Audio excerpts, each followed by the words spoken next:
урматтуу улуу журтум. Кыргызды улут эл деп айтканга болбойт. Кыргыз бул журт же болбосо кырк ис. Уютку. Улуу кыргыз чыныгы сөздөр, чыныгы иштер, чыныгы күчтөр менен сакталат дегендей, мен ошо чындыкты айтып, билдирүү кылгым келди. Мына азыр өзүңүздөр күбө болуп атасыздар.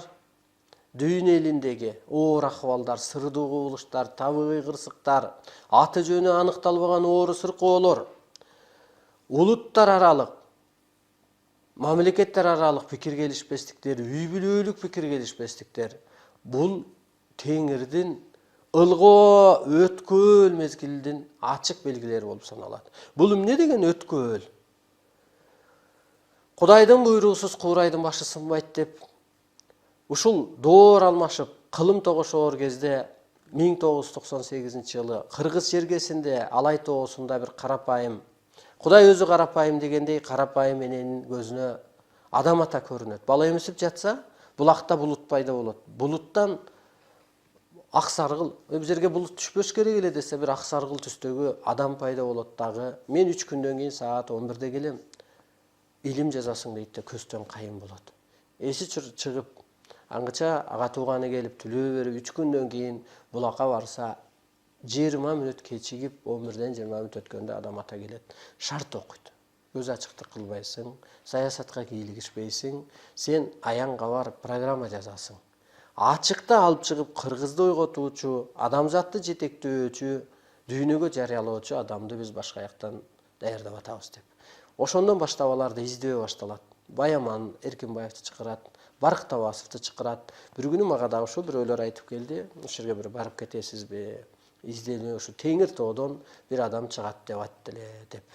Анан эми буйрук экен, ойлонуп баргым келди, барып калдык. Ошо барган күнү эле эми баягы ааламдык байланыш деп, түш аяндай эле бир сөздөр сүйлөп анан чечмелейт экен, ошондо айтты. Путин келди, бул адамдын жанына баш бармагы жыртык экен, жардам сурап келет экен, дүйнөдө кырсыгат экен деген сөз. Ошондо Арстан Алай аты коюлуш керек экен, бул ааламдык шарт экен деди, условия дегендей. Ошо Арстан Алай ат конгону берилгени мага, Алайга түшкөн аян мага өттү, ошондо закон болду. Алайга көрүнгөн куйруктуу жылдыз, периштелер көрүнгөн ошо кызмат кылуу үчүн, адам ата көрүнгөн ошонун энергиясы Арстан Алайга өтүп, ошол закон болду. Ошол закон күчүнө киргенден баштап мына дүйнө элинде табигый кырсык, кыйынчылык, оорчулук, ааламдык закон түштү. Ошол күндөн баштап адам мыйзамы жеңилди. Бүгүнкү күндө башчылар деле карабаңыздар, багытын башчылар да таппай атат. Ар бир жеке адам да таппай, эч кырсыгын токтото албай, жеңе де албай атат. Жеке адам керек болсо жан дүйнө тынчыбай атат. Демек ааламдык закон түшкөнү, бул адам мыйзамы жеңилди. Табылма илим жеңилди. Бир гана адамдын башына кыргын, кырсык, кыйынчылык алып келет. Биздин азыр саясатчылар жыргатам, кыйратам деп атпайбы, жыргатып кыйрата албайт. Дүйнө элинде техникасы жетишкен, жан дүйнөсү бийик, каражаты бар мамлекеттер кырсыктап атат. Анан булар кайдан? Булар жан дүйнөсү жарды адамдар. Баягы басмачыдай болуп эле аалам мыйзамы жеңсе, ошондон кеткиси келбей атат. Минип алган атынан түшкүсү келбей атат. А мен арга жок азыр эми, балам иш бүтүрө албаса атты минип бир ишти бүтүрүп келейин деп, аргасыз мына аттанып атам. Бараткан себебим дүйнө эли мына дүңгүрөп жол таппай калган кезде нурдан жаралган, жомок менен жашаган Манастын кыргыз эли кайыптан жол таап берет дейт. Кайыптан конок, кайыптан нике, өлүм буйрулду дегендей, кайыптан түш буйрулат дегендей, кайыптан илим түштү. Муну чочубаш керек, илим түштү десе, акыркы илим бул Куран түшүш керек эле, андан илим түшпөш керек эле деп. Дастан түшүп атпайбы мына Бөймөрөм апама көрүнүп, жайсаң ата жерде жашап өткөн. Илимин берди. Дастан аркылуу кыргыздын байыркылыгын, улуулугун, улуу касиетин берип келсе, азыр дагы ошо ааламдык бир закон берди. Кыргыз ааламынан келген өкүл далилдери ушу ааламдык дастандарыбыз, байланыштарыбыз, улуу маданияттарыбыз. Ошо азыр адам ушу пендечилик жашоодо гана көзү жеткендиктен ошондон Кудайдан илим түштү. Эми ошо ааламдык түшүнүккө кыргыз ааламынан келген өкүл болгондуктан ошого өткөрүү керек. Анан эми Кудай жерге түшүп келбейт экен, периште жерге түшүп келбейт экен, мезгили келгенде ушундай бир адамды даярдап ишин кылдырат экен. Менин тарыхыма сиздер карабаңыздар. Өзүңөрдүн да тарыхыңарга карабагыла. Тарых бир күнбү, миң күнбү, бул өткөн күн. Керек болсо ал сизди тарбиялап келди. Адам азыр жаралып, же бирөөгө зыяны тийсин, же пайдасы тийсин. Ортодо жүргөн адам өтө коркунучтуу адам. Себеби касиети жок адамды бир коркунуч күтүп турат. Мына азыркы качкан падышаларыбызды жаман дебегиле. Бул көктөн ошондой программа буйрулган. Кинодо бирөө жаман ролду аткарбаса жакшы адам көрүнбөйт да. Ошондуктан ар бирибиздин тарыхыбызга карабайбы, табыгы илимге карайлы. Эми эмне кылыш керек, урматтуу улуу журтум? Могу пендечилик жашоонун жарыгы өчтү, куту ушту. Мына жайлоодо деле кут учуп калса мал токтобой калгандай. Эми дагы бир өйдө этап өсүш керек. Ал эмне деген улуулук сыпат. Мына азыр биз көрпендеге айланып алдык. Мына азыр бирөөлөр акча таратып бийликке барам деп атат да.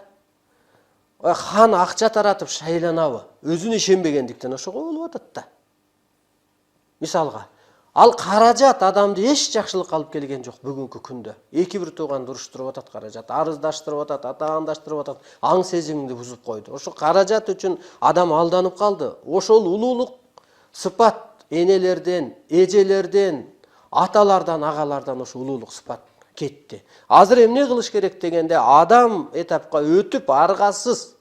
Жаныңар улуу дүйнөдөн келген, улуу дүйнөгө кетет. Чыныгы дүйнөдөн келген, ошон үчүн кайтыш болду деп коет. А чыныгы дүйнөгө сенин жаның кеткен кезде бир тал кашыңды, чачыңды же бир тыйыныңды алып кетпейт. Бул дүйнө жан дүйнөнү гана өстүрүүчү дүйнө.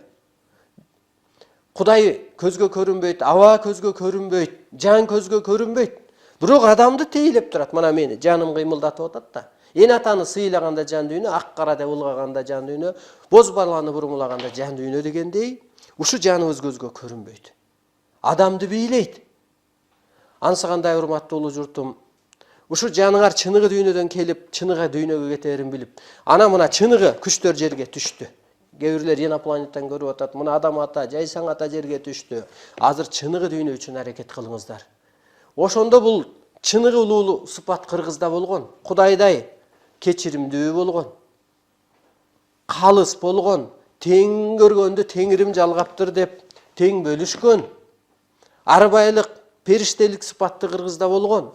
Мына бир аксакалга бир айыл баш ийген, себеби улуу сыпаты болгон, сөзү орунду болгон, батасы өгүштүү болгон, назары өгүштүү болгон. Ошондуктан урматтуу улуу журтум, улуулукка гана кайтып кутуласыздар. Кудай деп мына Алла берчи дейт. Аллага сыйынып эмес, азыр сырдашып сыйкыр касиетке жетиш керек.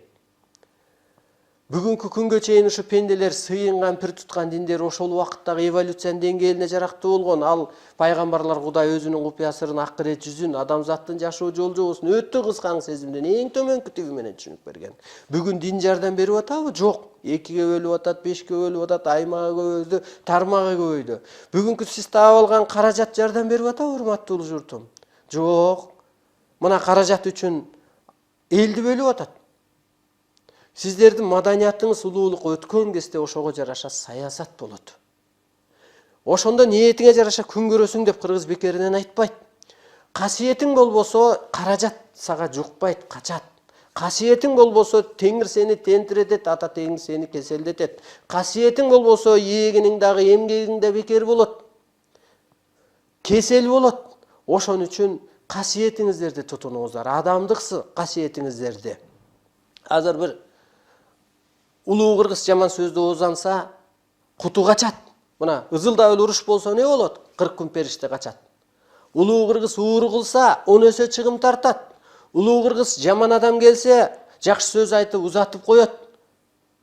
Улуу кыргыз жалган айтса, жакырчылык болот. Ушу жалганчылыктан, уурулуктан, жаман сөздөн чыгып, өзүңүздөрдү таанысаңыздар, сиздерди каражат, касиет, периштелер байырылайт. Сиздер азыр ушул улуулукка калыптанып, адамзатты сактап калыңыздар. Бүгүнкү бийликтеги ээлерине сиздер фермердин чарбасындай эле керексиңер, сүтүн, этин, жүнүн саткандай эле. Силердин атыңыздардан алар акча алат, дүйнө элинен пайдаланат. Өзүңүздөрдү таанысаңыздар, дүйнөдөгү пенделерге периштедей, улуттарга умайенедей, Кызыр атадай керектирсиздер. Ошон үчүн мынау Табыгый мыйзамдын, Кудай мыйзамынын өкүлү менмин, башка багытыңыздар жок. Келип илимиңиздерди алып, ушул мыйзам тез өтүп кетсин деп туруп, мен президентке бар айтам. Ошондуктан бул доорду курганга ар бириңер жооптусуңар. Түшүңөргө, ишиңерге да байкап көрүңүздөр, көз карашыңарды өзгөртүп, мына 7 катар аалам бар, 7 катар жер бар дегендей, ошо жетилди. Ошо номер 7ге салып утушуңуздарды алыңыздар.